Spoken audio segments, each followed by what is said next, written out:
একটু মনোযোগ দেন, এই জায়গাটা খুব ইম্পর্টেন্ট। এই পুরো মিশনে শয়তান আমাদেরকে দুটো দিকে বেশি বিভ্রান্ত করছে। কয়টা দিক?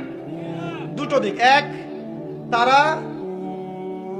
শয়তান এবং তার অনুসারীদের কথা বলছি, তারা মুসলিমদেরকে জান্নাতের পথ থেকে সরিয়ে দেওয়ার জন্য এক নাম্বার যেটা অস্ত্র হিসেবে নিয়েছে তা হলো শিরক। কি নাম?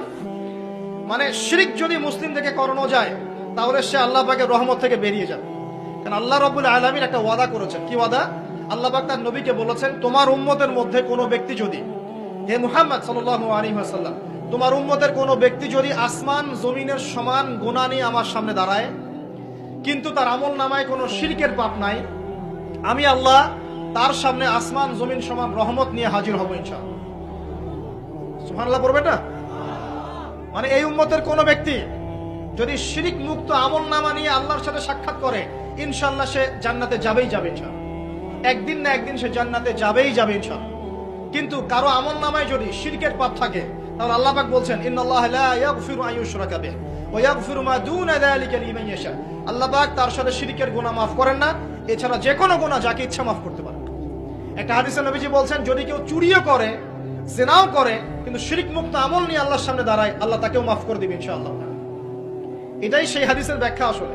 লা ইলাহা ইল্লাল্লাহ, যে ব্যক্তি মন থেকে পড়েছে, কলবের মধ্যে সরিষা দানা পরিমাণ ঈমান আছে, মানে শিরকের পাপ করে নাই, ইনশাআল্লাহ তাআলা আল্লাহ পাক তাকে জান্নাত দিবেন একদিন না একদিন ইনশাআল্লাহ।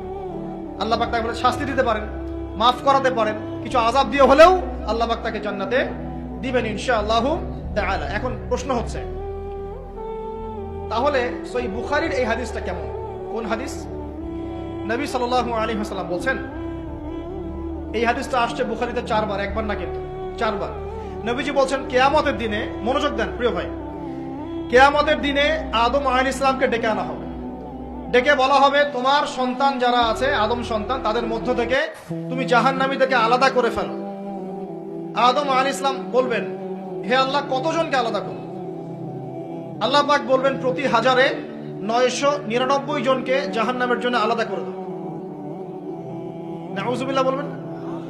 প্রতি 1000-এ 999 জনকে জাহান্নামের জন্য আলাদা করে দাও। সহিহ বুখারীতে 4 বার আসে, একবার না, 4 বার।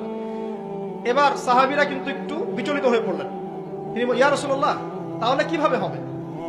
নবী সাল্লাল্লাহু আলাইহি ওয়াসাল্লাম বলছেন, আশ্বস্ত হও, জান্নাতীদের কাতার হবে 120টা। কয়টা? 120টা। তার মধ্যে 80টা কাতার হবে আমার উম্মতে মুহাম্মাদের ইনশাআল্লাহ।